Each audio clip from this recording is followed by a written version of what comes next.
제가 투자금이 요번에 무인 카페 한 거는 3,500 정도 들어갔고요. 걔가 한 50에서 100만 원? 그리고 이제 무인 아이스크림 가게 같은 경우는 70에서 150 정도 그 사이에서 이제 왔다 갔다 하는데, 부동산 투자를 할 때는 N잡을 겸해야 한다는데 왜일까요?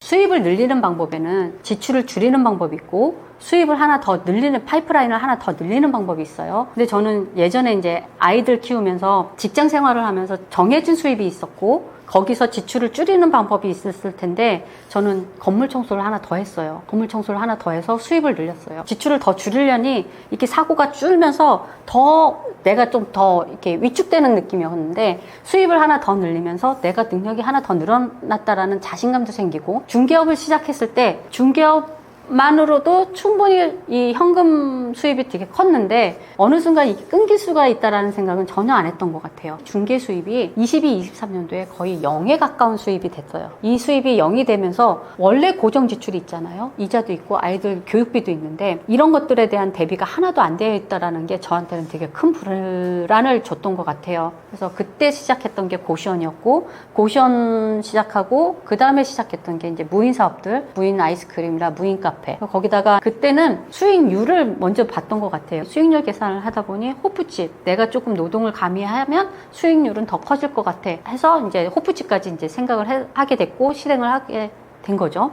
어떤 파이프라인 하나가 깨지면 모든 생활이 멈추게 돼요. 모든 생활이 멈추게 되면 이 불행감이나 불안감은 상상하기 힘들 정도로 되게 커지거든요. 이 불행감과 불안감을 이겨내기 위해서 저는 N잡러가 됐던 것 같아요. 제가 이제 부동산 투자를 하는 데 있어서 시세 차익형 투자가 조금 비중이 높았거든요. 너무 이제 이 중개 수입이 파이프라인이 탄탄할 거다, 이 파이프라인이 깨지지 않을 거라는 확신이 있었기 때문에, 그런데 이게 깨질 수 있다라는 거는 전혀 예상치를 못했던 이야기죠. 그래서 시세 차익형 투자에 대해서 너무 비중을 높였구나, 너무 많았구나라는 아쉬움은 그때 있었고, 그 이후로 이제 이 23년도 위기를 넘기면서는 수익형 사업도 늘리게 되는 거고, 수익형으로 이제 월세화를 지금 늘려가고 있는 이유 중에 하나가 지금 파이프라인이 깨질 수 있구나, 이 파이프라인이 깨졌을 때의 불안감을 조금 줄이기 위해서 계속 늘려가고 있는 게 수익형 투자, 수익형 사업입니다. 리스크 관리죠. 안정적인 노후를 위해 꼭 해야 하는 부동산 종목이 있다면 어떤 게 있을까요?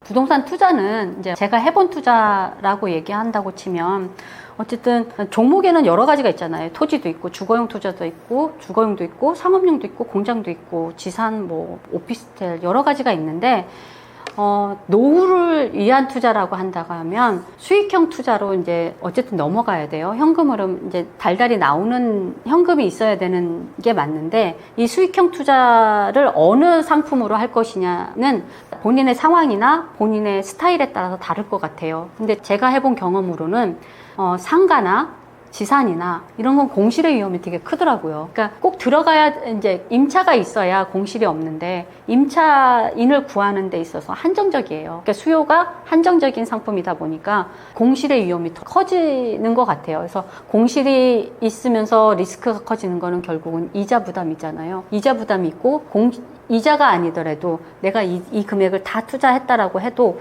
그럼 관리비라든지 이런 한 달에 나가는 비용이 지출에 대한 부담이 있기 때문에 공실이 없이 임차 수입이 들어올 수 있는 상품을 해야 되는데, 그거에 있어서 저는 서울 수도권의 주거용으로 오피스텔이라든지 소형 아파트 이런 이들은 공실의 위험도 없을 뿐더러 수익률도 괜찮고, 더불어 이제 나중에 팔 거잖아요. 팔고 나서의 시세 차익에 있어서도 이쪽은 안정감이 있다라는 거죠. 그래서 저는 제가 해본 투자로는 수익형 투자 상품으로는 주거용, 서울 수도권의 주거용 상품으로 소형 아파트라든지 오피스텔이라든지 그게 좀 공실 위험이 없었다라고 말씀드릴 수 있을 것 같아요. 부동산 투자를 하면서 부동산 중개업을 겸하는 게 좋을까요?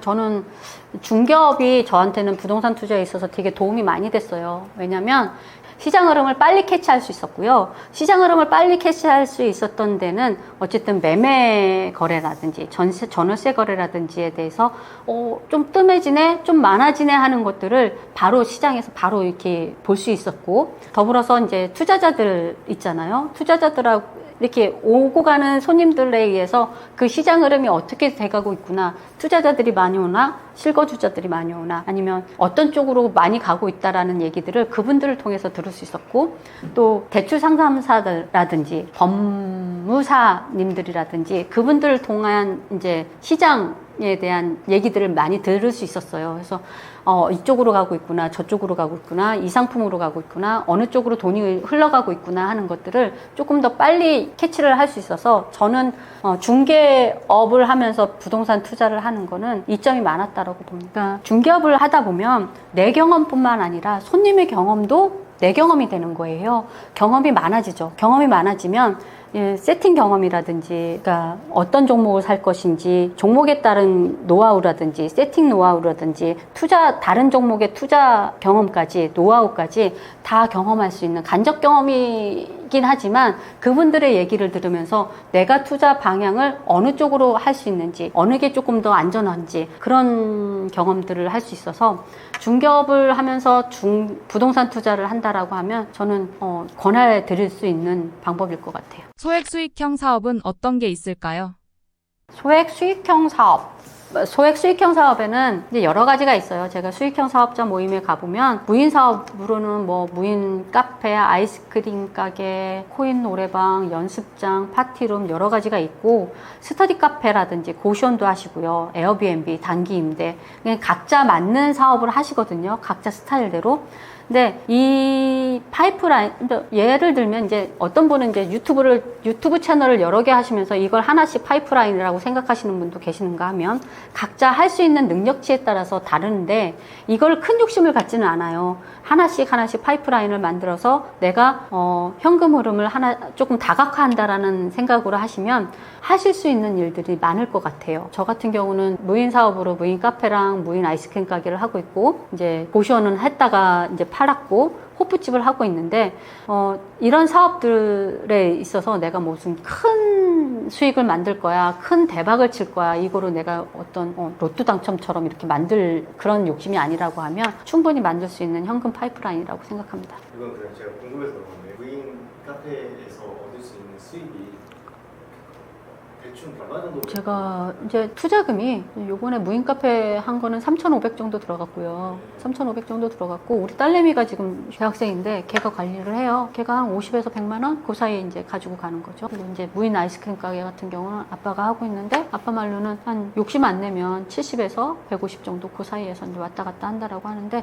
보통은 한 50에서 100 사이 이렇게 생각하시면 될 것 같아요. 무인 사업으로 한다라고 하면. 70만 원이라는 수익을 만들 때, 월 수입을 만들 때, 임대 수입으로 만들려고 하면 2억 2, 3천짜리 아파트가 1000에 70만 원이라는 월세 수익을 만든다고 하면, 수익형 사업으로 한다고 치면 3,000에서 3,500 정도 투자한 무인 카페가 70에서 100만 원 정도 수입을 만든다고 하면 이쪽이 수익률에 있어서는 훨씬 크겠죠. 그러니까 그건 입지에 따라 다르고 어떻게 관리하느냐에 따라 다르겠지만, 충분히 수익형 사업은 조금 관리를 해주는 상황에서 투자금이 훨씬 작게 들어가면서 내가 파이프라인을 만들 수 있는 방법이라고 생각합니다. 그러니까 너무 멀지 않은 곳, 내가 관리할 수 있는 곳. 그래서 무인 아이스크림 가게 같은 경우는 저희 부동산 바로 옆에 있고요, 사무실이. 그리고 무인 카페 같은 경우는 차로 한 5분 거리, 그 정도. 퇴직 후 장사를 할 생각입니다. 자영업자로서 살아남으려면 어떻게 해야 할까요? 퇴직 후 장사를 한다고 하면, 저는 이제 어쨌든 파이프라인을 만들기 위해서 호프집을 시작을 했는데요. 그러니까 무인 가게도 그렇고 호프집도 그렇고 내가 생각했던 것만큼 잘 되지 않을 때가 있어요. 안 될 때가 있어. 근데 그 결국은 어떤 사업이든 기본인 것 같아요. 기본에 어느 만큼 충실하냐인 것 같거든요. 음식점이라고 하면 청결, 맛이잖아요. 이 청결하고 맛은 기본인 거고, 거기에 이제 어떤 노력을 가미해야 이게 내 장사가 잘 될 것이냐, 잘 되는 장사를 계속 유지할 것이냐인데, 결국은 마케팅이거든요. 마케팅에 대한 공부를 어느 정도 하느냐, 마케팅에 대한 노력을 어느 만큼 하느냐, 내 가게를 어느 만큼 알려주느냐 하는 게 결국은 이 장사를 이끌어가는, 유지하는, 잘 되는 그 포지션을 유지하는 그런 노력이라고 하면 기본에다가 더해져야 노력인데, 그 노력이 안 될 때는 안 된다라고 해서 그냥 기본만 지키고 있다라고 한다고 해서 잘 되지 않거든요. 안 될 때는 뭔가 다른 가게는 어떻게 했는데 지금 제가 이제 남편한테도 얘기한 이야기가 뭐냐면 무인 아이스크림 가게 지금 날씨가 추워지면서 매출이 작아진단 말이에요. 줄었단 말이에요. 이 줄어든 매출을 어떻게 하면 늘릴 것인지 생각을 해봐라. 그럼 아이스크림 줄면 과자에 있어서 차별화를 둬야 되지 않겠니? 라는 얘기를 하거든요. 그러면 과자가 맨날 그 과자로 계속 똑같은 과자가 있다라고 하면 사람이 와가지고 똑같네 하고 그냥 나갈 수 있단 말이에요. 근데 새로운 과자가 왔으면 이거 한번 먹어볼까 하는 그런 생각을 할 거 아니에요. 그러니까 계속 다른 상황을 좀 만들어주면 사람들이 올 수 있는 상황을 만들어줘야 되는데 그 올 수 있는 상황을 만들어주는 거는 결국은 조금 다르게 만들어주고 다른 가게하고 다르게 하는 다른 점이 있게 만들어주는 그런 점이 있어야 될 것 같고 그 다른 점이 있다라는 것을 알려야 되잖아요. 그 마케팅에 대한 노력을 계속 해야 될 것 같고 장사에 있어서 기본은 기본적으로 지켜야 되는 건 그 기본을 지키는 성실은 기본이고 더해지는 노력 그 성실에다가 더해지는 노력이 뭐냐면 마케팅이고 다르게 만드는 점일 것 같아요. 차별화. 그걸 계속 해야 돼요. 근데 우리 남편도 이렇게 힘드니까 호프집에서 이제 힘들다 보니까 조금 그냥 계속 하던 대로 하는 그런 게 있어요. 하던 대로 하는 그런 게 있다 보면 저는 이제 잔소리가 들어가는 거죠. 이것 좀 바꿔보지, 이것 좀 해보지 하는 그런 얘기들을 하는 게 결국은 매출이 줄었을 때 하는 얘기들이 들어가거든요. 매출이 줄기 전에 그런 것들을 해놓는다고 하면 매출이 줄지 않고 계속 유지가 되겠지. 마케팅도 그렇고. 근데 결국은 전쟁터야. 어떤 무기로 갈 거야. 어떤 무기로 살아남을 거야. 어떤 무기가 결국은 차별화잖아요. 차별화인데 유지를 시키는 게 되게 힘들어요. 중개업 같은 경우는 여기에 있는 집 그냥 알려주면 끝나는 거라고 생각하시고 이제 접근하시는 분들이 많은데 내 아파트에 관련된 것만 알면 내 아파트가 내 상품에 다 하지만 저 같은 경우는 이제 조금 더 달라졌던 이유가 뭐냐면 아는 만큼 파는 거거든요. 제가 고시원을 해봤기 때문에 고시원 중개를 할 수 있었던 것처럼 내가 알고 있는 지식을 많이 늘리든지 이것만 하나 그냥 가볍게 말씀해 주세요. 자영업을 한다면 프랜차이즈 어떤 처음 하시는 분이라면 프랜차이즈를 권하는 게 어떤 처음 세팅하는 데 있어서 경험이 없으니까 음식 종류도 그렇고 이제 안주 저 같은 경우 호프집이다 보니까 안주 종류도 그렇고 술은 어떻게 들어와야 되고 안주는 어떻게 물류라든지 어떤 요리 조리법이라든지 분위기 인테리어라든지 이런 거에 있어서 전혀 아는 게 없다 보니 이것들을 하나씩 다 챙기려고 하다 보면 시간이 오래 걸려요. 시간이 오래 걸리고 이게 안정화시키는데도 시간이 오래 걸리고 하다 보니 저는 프랜차이즈로 해서 시작을 하는 게 안정감에 있어서는 조금 더 유리할 것 같아요. 시간도 벌고 내가 할 수 있는 데 있어서 불안감이 좀 덜할 것 같아요. 저는 아이들이 제일 소중했고요. 이 소중한 걸 지키기 위해서 부동산이라는 걸 접했고 부동산 투자를 하면서 부동산 투자를 하면서 내 기준으로 나의 상황에 맞춰서 투자를 했다라고 하면 그런 리스크가 크지 않았을 것 같아요. 근데 다른 사람을 따라가다 보니 다른 사람의 기준을 따라가면서 조급해지면서 내 리스크를 키웠던 것 같거든요. 그래서 시간을 좀 길게 보신다고 하면 저는 이제 이만큼 오는 데 있어서 10년이 걸렸잖아요. 10년이란 시간이면 충분히 내가 하는 부동산 투자를 계속 이어가고 내가 하는 일을 계속 한다고 하면 내가 원하는 삶의 형태를 만들 수 있을 것 같아요. 경제적 자유라든지 경제적 여유라든지 꼭 내가 100억, 200억 부자가 아니더라도 내가 원하는 삶의 형태를 가지고 내가 지키려고 했던 소중한 가치를 지키면서 살 수 있을 것 같거든요. 너무 조급해하지 않았으면 좋겠고 그렇게 하기 위해서 너무 또 불안해서 너무 아무것도 하지 않는 그런 상황은 아니었으면 좋겠고 하면 되거든요. 뭐든지 그냥 하시면 되고 오늘 아침에 이제 저희 실장님들하고 한 얘기가 있어요. 뭐든 하는 데 있어서 오늘 저희 실장님이 새로 오신 실장님인데 그 실장님이 너무 두려워서 뭔가를 하려고 하는 데 있어서 자꾸 멈칫멈칫 하는 거예요.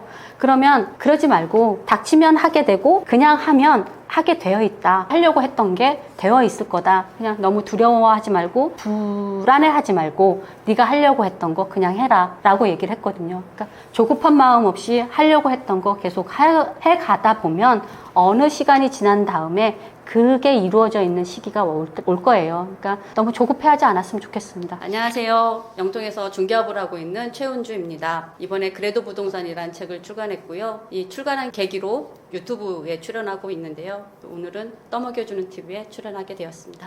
그래도 부동산이라는 책을 쓴 이유는 부동산 투자를 하면서 부동산으로 자산을 늘리기도 했고 위기가 왔을 때 부동산 자산을 잃기도 했는데 결국은 위기가 왔을 때 위기를 극복할 수 있었던 방법은 그래도 부동산으로 위기를 넘겼기 때문이에요. 그래서 장기간으로 봤을 때는 자산을 늘릴 수 있는 방법은 부동산이 맞구나.